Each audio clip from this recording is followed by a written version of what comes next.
Good evening, ladies and gentlemen, and welcome back to a tutorial of sorts. Today's tutorial we'll be going over Roll20 object placement, how to find a suitable object, placing and rotating and shrinking and growing.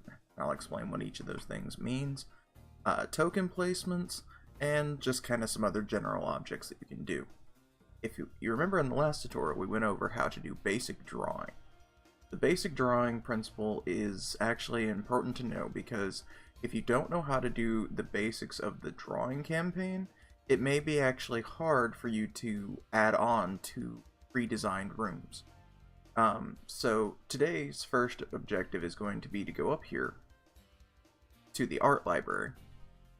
And in this search bar, you can either type in words or you can just browse through the free assets. Now note, if you type in here, like for instance, if I type in elf, there will be a lot of free assets pop up. Or a lot of, like, web-powered assets that pop up, right? Then something from free assets will show up. So things from free assets will still show up, even if they're not, there. And when you want to get back to the normal assets, just click premium assets. So the first thing we're going to do is we're going to look for a map. So what you'll have to do is, my suggestion is, expand this out a bit so you can see all the names. And so we're just going to kind of look through here and we're going to go, Dungeon Master Essentials, that sounds right. Well, nope, that's all creatures. And we'll just keep looking. The camp, maybe? No, that's cool icons. Dungeon tiles, that's got to have some stuff. Alright, so we'll just follow the same tutorial that we did last time. Just like, or I guess, explain this. Whenever you find something you like, just left click on it and drag. It'll drag it out and it'll be a 1x1 square. Now, the grand scheme of things, that thing's pretty tiny, right? What we're going to do is we're going to put it up here in the upper right hand, and this is how you move tokens around. Now, because we're working on the token layer, I'm going to refer to most things as a token until they become a map piece. This is to keep in mind what layer we're working on, so that way if you have any questions, it legitimately is not hard to figure out what layer you should be on for this question. So what we're going to do is we're going to grab hold of this little handlebar here, just like with the shapes that we did before.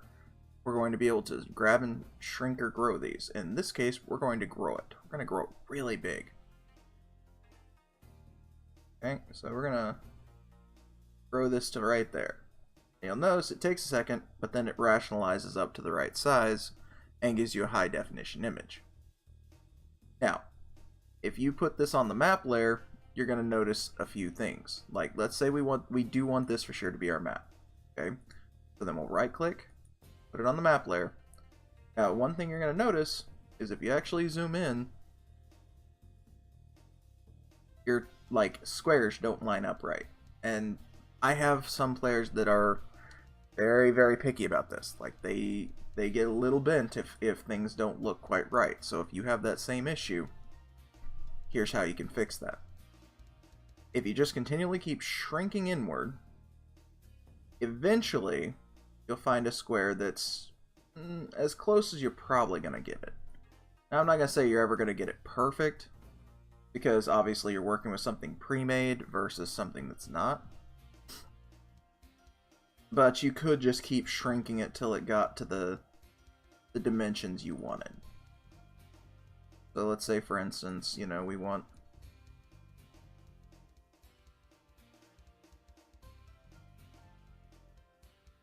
So see, it's pretty close right there, and then we just send it down one more tile, and then there, all the tiles practically have 2 spaces in them.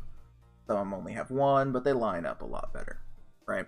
So that's the principle of, you know, growing and shrinking and getting things to size. Now, what if we, say, didn't want it to look exactly like this? What if we wanted it to be a little different? Well, what we could do is we could use the arrow keys to move it down a bit, move it over a bit, and you can rotate it by grabbing the little dilly whopper to rotate. And again, it always likes snap to grid, so then all you have to do is just move it back to form. Now the reason I say put it in the upper left hand, it's the easiest honestly, the easiest to work with. Because once you have a map selected, everything you want to do will actively be easiest from coming in from the top left. Because then you have the right hand bar and the lower hand bar to be able to sit and like place hidden objects or place notes even. I have seen a few people that like legitimately use the sidebars for notes. So that's something you can do if that's something you so choose it. But, alright, so that's finding a suitable object, placing and rotating and shrinking and growing. Now what if we wanted to actually get some things on here, like some player icons? Well, first we need to go back to the token layer. And we're just going to go... We're going to type in... Wiz. W-I-Z. Erd. We'll add the Ard. So we find a wizard. We're going to drag him out just like we did with the map icon. And then we're going to rotate him around. Okay? And then what wizard is complete without his good old friend, the rogue? I can't spell rogue right now. Don't judge me.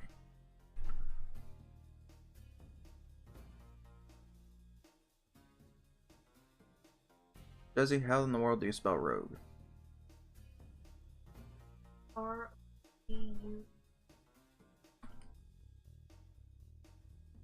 As if you put it the other way, it'd be... Okay, so I spelled rouge the first time.